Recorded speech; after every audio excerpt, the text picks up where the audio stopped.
नमस्कार, मैं बबीता सिंह उज्जैन टीवी में आप सबका स्वागत करती हूं। आइए पहले एक नजर डालते हैं आज के प्रमुख समाचारों पर। जंगल माफिया से मुकाबला करते हुए वन रक्षक हुए शहीद, चक्रतीर्थ पर पूर्ण सम्मान के साथ हुआ अंतिम संस्कार।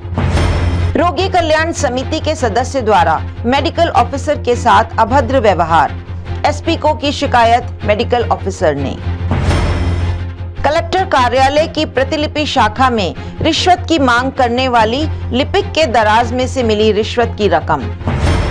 चयनित अभ्यर्थी शिक्षक संघ ने नियुक्ति हेतु दिया धरना, किया प्रदर्शन। अंतर्राष्ट्रीय स्तर पर प्रकाशित सदी के श्रेष्ठ व्यंग्यकार व्यंग्य संकलन में उज्जैन के 12 व्यंग्यकारों की रचनाएं शामिल।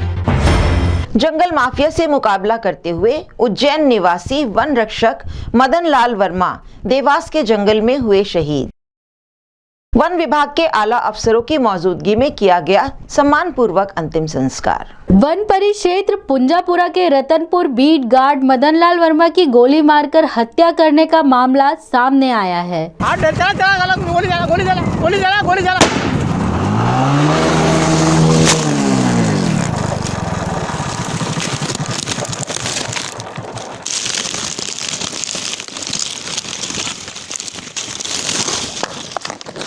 श्री वर्मा जब देर रात भी वापस नहीं लौटे तो पुलिस और वन विभाग का अमला उनकी तलाश में निकला। तलाशी में उनका शव जंगल में मिला। उज्जैन निवासी मदन लाल वर्मा का अंतिम संस्कार पूर्ण सम्मान के साथ वन विभाग के उच्च अधिकारियों की उपस्थिति में उज्जैन में किया गया।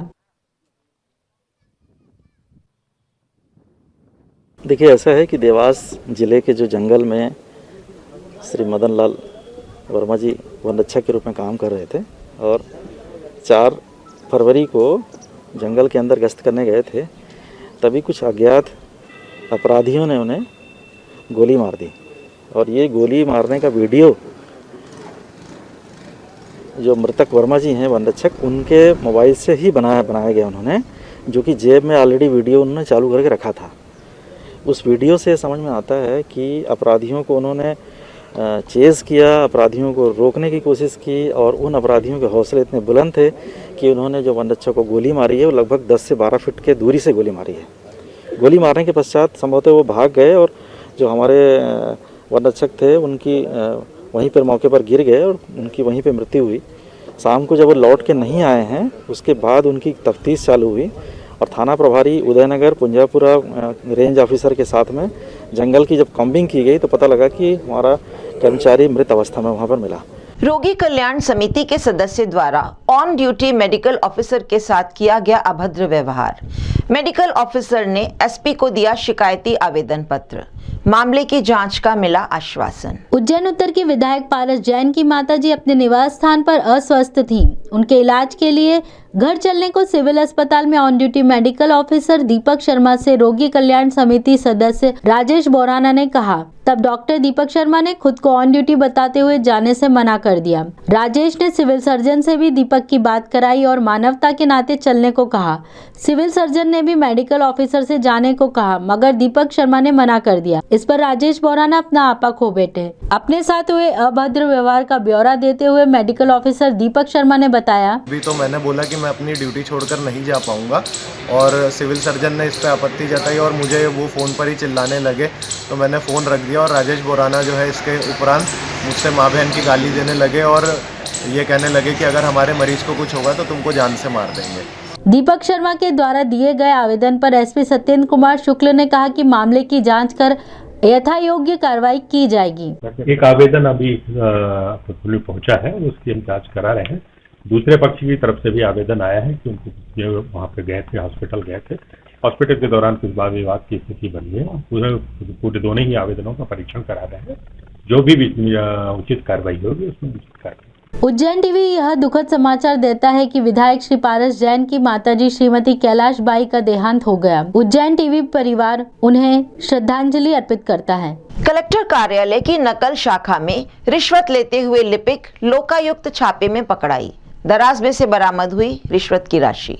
कलेक्टर कार्यालय स्थित नकल शाखा में एक लिपिक रिश्वत लेते लोकायुक्त के छापे में पकड़ी गई। उक्त लिपिक शशि त्यागी ने जगदीश पिता चंदर राव निवासी छोटा नलखेड़ा से तथा उसके एक और साथी राजेश नाथ योगी से क्रमशः 500 और 200 रुपए रिश्वत ली। यह रिश्वत किसान क्रेडिट कार्ड और दूसरे से पुराने नक्शे की नकल निकलवाने के लिए मांगी गई। रिश्वत मांगे जाने की शिकायत प्रार्थियों ने की, जिस पर कार्रवाई करते हुए लोकायुक्त पुलिस ने छापा मारा। छापे के दौरान रिश्वत की राशि जब्त की गई। कितने लगते पंजीयन में? ये आवेदन का तो 20 रुपये लगता है। 20 रुपये। मैडम ने कितने पैसे मांगे थे? 700 रुपये हो गए। उसने हमें शिकायत की कि साहब मेरे से 200 रुपये ले लिए, 500 रुपये और मांग रहे हैं। इस संबंध में हमने शिकायत की तस्दीक की गई और उस आवेदक के साथ हमने उस महिला की वॉइस रिकॉर्ड भी कराई गई। उस रिकॉर्ड में क्लियर कट ये जब प्रमाणित हो गया कि महिला ने कहा कि कल आप 500 रुपये लेके आ जाइए, हम आपको पंजी दे देंगे। इसके उपरांत आज आवेदक को हमने 500 रुपये लेकर कार्यालय में बुलाया और बुलाने के बाद विधिवत प्रक्रिया अनुसार जो है उसको महिला को पैसे देने के लिए भेजा। जैसे ही वो कार्यालय में आया और उसने महिला को पैसे दिए तो उस समय देते समय हमने जो है पुलिस लाइन उज्जैन से 2 महिला आरक्षकों को इस बात के लिए बुलाया कि यदि मान लो आवश्यकता पड़ती है तो वो महिला आरक्षकों ने उसके हाथ पकड़ लिए और हमने 500 रुपये आवेदक जगदीश कलाल से उस सुश्री शशि त्यागी द्वारा 500 रुपये लेते हुए रंगे हाथ पकड़ा गया है। उच्च माध्यमिक शिक्षक और माध्यमिक शिक्षक के लिए चयनित उम्मीदवार नियुक्ति की बाट जोह रहे हैं।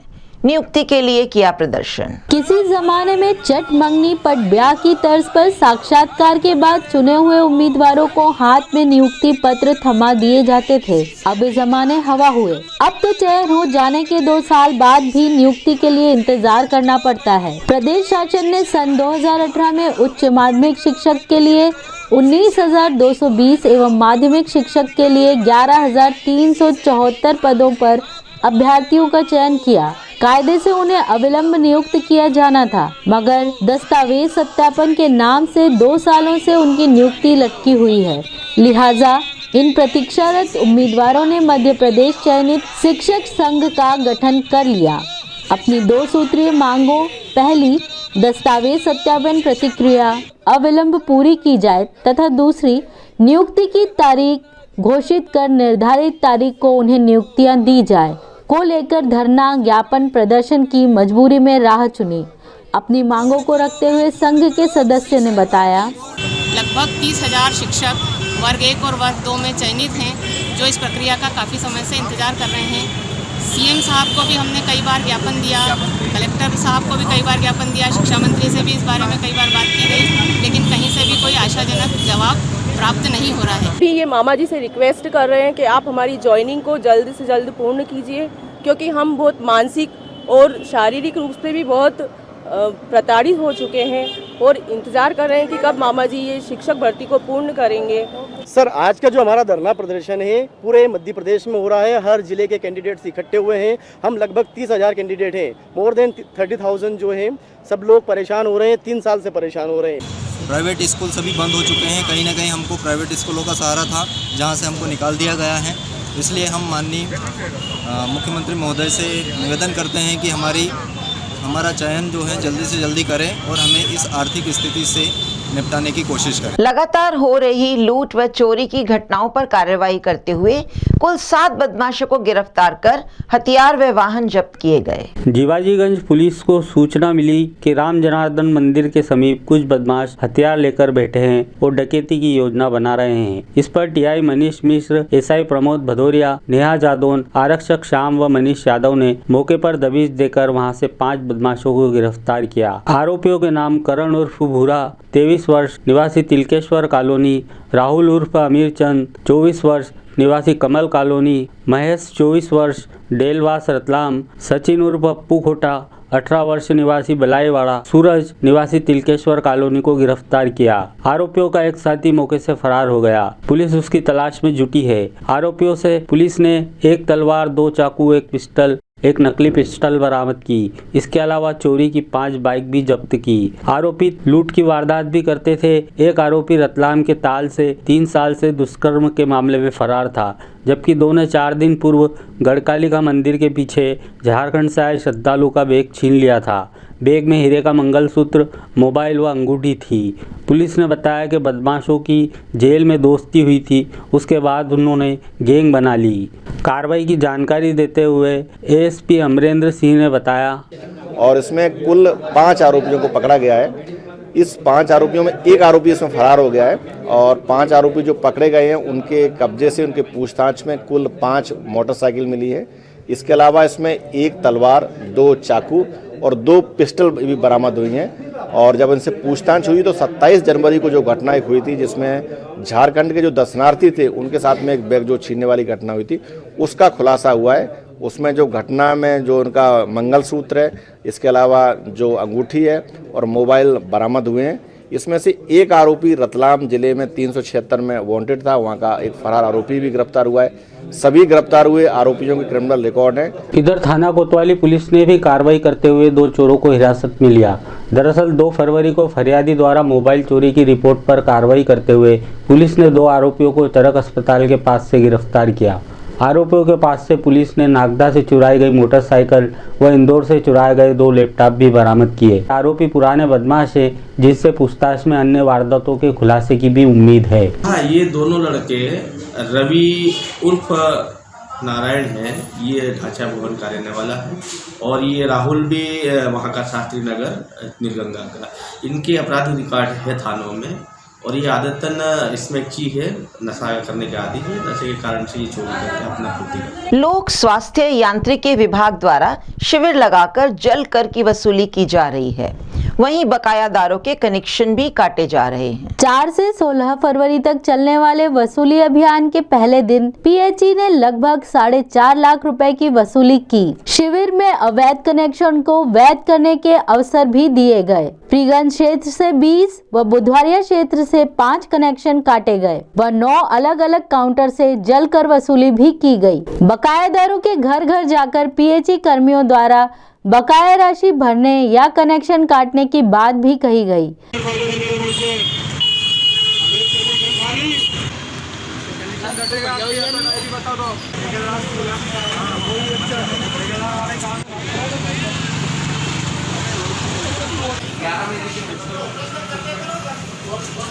वसूली करना है तब क्यों बोल रहे हो? पानी नहीं आ रहा था, आपको कनेक्शन करवा लेना चाहिए उससे। घटिया थाने में दलित नाबालिग की पिटाई, भीम आर्मी ने किया विरोध।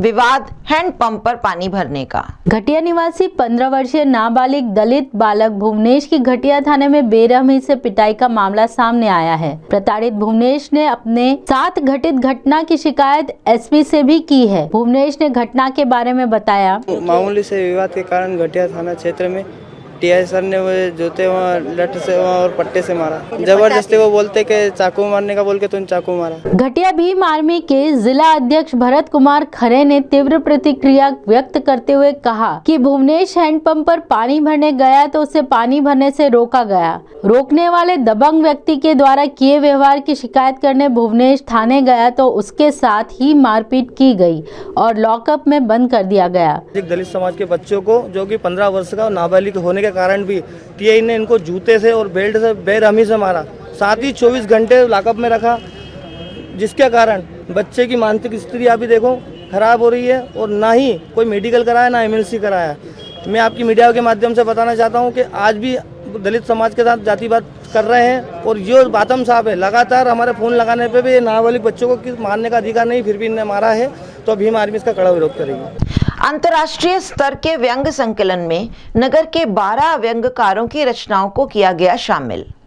नगर के साहित्य जगत के लिए उपलब्धि। 21वीं सदी के 251 अंतर्राष्ट्रीय श्रेष्ठ व्यंगकारों का संकलन इंडिया नेट बुक्स नोएडा द्वारा प्रकाशित किया जा रहा है। इसमें देश विदेश के 251 व्यंगकारों की रचनाओं का चयन किया गया है। मॉरिशस स्थित हिंदी विश्वविद्यालय ने विश्व को 5 भागों में बांटकर रचनाओं का चयन किया। इस संकलन में भारत के अलावा America, Nepal, Mauritius, Canada, United kingdom, New Zealand, Australia के व्यंग्यकार शामिल हैं। भारत के 19 राज्यों और केंद्र शासित राज्यों के व्यंग्यकारों में बाजी मारी मध्य प्रदेश ने। प्रदेश के 65 व्यंग्यकार शामिल हुए, जिनमें उज्जैन के 12 व्यंग्यकार हैं। संकलन, संपादन, प्रकाशन और व्यंग विधा पर प्रकाश डालते हुए नगर के व्यंग्यकारों ने अपने विचार कुछ यूं व्यक्त किए। मैं करीब पिछले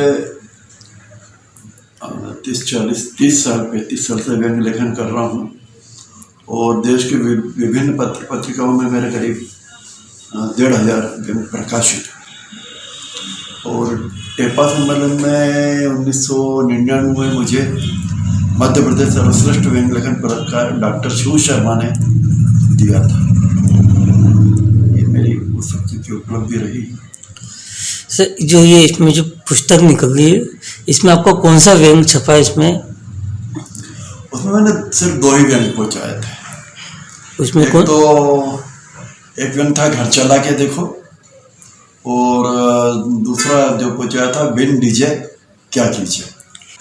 एक लिंक भेजी गई थी जिसमें ये था कि व्यंग्यकार अपनी रचनाएं उसमें भेजें और हमने भी भेज दिया और बाबा महाकाल की कृपा से वो उसमें सूची में हमारा नाम आ गया। सर, वो व्यंग कौन सा है जो उसमें छपे किताब में था? व्यंग है सास बहू का कुंडली मिलान। क्या विशेषता है सर उस व्यंग की था? उसके बाद विशेषता उसकी ये है, जो हमारी सोच है कि सास और बहू मिलकर के घर को चलाती और बहू दिन भर सास के साथ और सास दिन भर बहू के साथ रहती है। ये दोनों अगर व्यवस्थित रहें तो 2 स्थान बंद हो जाएंगे। कैसे कि बहू यदि व्यवस्थित है तो वृद्धाश्रम बंद हो जाएंगे। वो अपने सास ससुर की सेवा करेगी, वृद्धाश्रम में जाएगा कौन? और सास अगर व्यवस्थित है तो तलाक के कार्यालय बंद हो जाएंगे। अच्छा, ये जो अभी 251 व्यंग्यकारों को लेकर पुस्तक निकल रही है इंडिया नेट बुक्स की ओर से, इसकी विशेषता ये है कि पहली बार इतना बड़ा संग्रह प्रकाशित हो रहा है और इसमें भारत के नहीं बल्कि भारत के बाहर जो हिंदी के व्यंग्यकार रहते हैं उनकी भी व्यंग रचनाएं शामिल है। व्यंग्य के इतिहास में आज तक इतना बड़ा संग्रह प्रकाशित नहीं हुआ, ये पहला अवसर है। इसके पहले इसी संस्था ने 75 व्यंग्यकारों को लेकर प्रकाशित किए, फिर एक संस्था ने 131 व्यंग्यकारों को लेकर एक संग्रह प्रकाशित किया और अब वो उसका भी रिकॉर्ड तोड़कर, यानी अपना ही रिकॉर्ड तोड़कर एक नया रिकॉर्ड कायम कर रहे हैं। 251 व्यंग्यकारों के व्यंगों को लेकर एक महासंग्रह बोलना चाहिए, उसको महासंग्रह प्रकाशित कर रहे हैं। कितने पेज का ये संग्रह? ये लगभग 600 पेज के आसपास जाना चाहिए, कम से कम 600 पेज। मुझे भी मौका मिला है और इसमें करीब 12 देशों के व्यंग्यकार इसके अंदर शामिल हैं और ये बिल्कुल पहला प्रयोग है इस तरह का। इसमें सदी के श्रेष्ठ व्यंग्यकार 251 व्यंग्यकार के नाम से ये पुस्तक है और इसका प्रकाशन, इसके जो संपादक हैं वो डॉक्टर ललित और डॉक्टर राजेश कुमार हैं और इसको इंडिया नेट बुक्स द्वारा प्रकाशित किया जा रहा है। ये व्यंग्य संग्रह अमेजन और फ्लिपकार्ट पे भी बहुत जल्दी उपलब्ध हो जाएगा और इस व्यंग्य संग्रह की एक विशेषता ये कि केवल 2 माह में तैयार हुआ है। मतलब करीब 400-500 व्यंग्यकारों को संग्रह को इकट्ठा करना और उसके बाद उसमें से 251 श्रेष्ठ व्यंग्यकारों को छांटना, ये एक अपने आप में बहुत बड़ा काम था। असल में क्या है कि जहाँ तक उज्जैन का सवाल है, उज्जैन जो है मतलब व्यंग्यकारों की भूमि रही है और चाहे शरद जोशी हो, डॉक्टर शिव शर्मा हो, पूरे देश में इन लोगों की ख्याति रही है और उसी परंपरा को आज के उज्जैन के व्यंग्यकार उसको आगे बढ़ा रहे हैं। हाल ही में इंडिया नेट बुक्स नई दिल्ली के द्वारा एक व्यंग्य संकलन प्रकाशित किया गया है जिसका शीर्षक है 21वीं सदी के 251 अंतर्राष्ट्रीय व्यंग्यकार और उसमें बड़ा ही हर्ष का विषय है कि हमारे उज्जैन शहर से 12 व्यंग्यकारों को उसमें स्थान दिया गया है। आइए अब देखते हैं उज्जैन में आज का मौसम।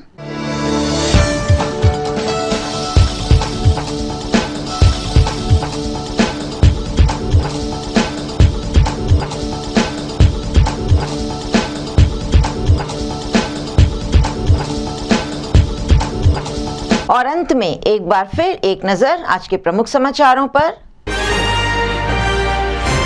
जंगल माफिया से मुकाबला करते हुए वन रक्षक हुए शहीद। चक्रतीर्थ पर पूर्ण सम्मान के साथ हुआ अंतिम संस्कार। रोगी कल्याण समिति के सदस्य द्वारा मेडिकल ऑफिसर के साथ अभद्र व्यवहार, एसपी को की शिकायत मेडिकल ऑफिसर ने। कलेक्टर कार्यालय की प्रतिलिपि शाखा में रिश्वत की मांग करने वाली लिपिक के दराज में से मिली रिश्वत की रकम। चयनित अभ्यर्थी शिक्षक संघ ने नियुक्ति हेतु दिया धरना, किया प्रदर्शन। अंतर्राष्ट्रीय स्तर पर प्रकाशित सदी के श्रेष्ठ व्यंग्यकार व्यंग्य संकलन में उज्जैन के 12 व्यंग्यकारों की रचनाएं शामिल। ये थे आज के मुख्य समाचार। ऐसे ही ताज़ा खबरें देखने के लिए हमारे साथ बने रहिए उज्जैन टीवी पर। हमारे चैनल को सब्सक्राइब और लाइक करना मत भूलिए। नमस्कार।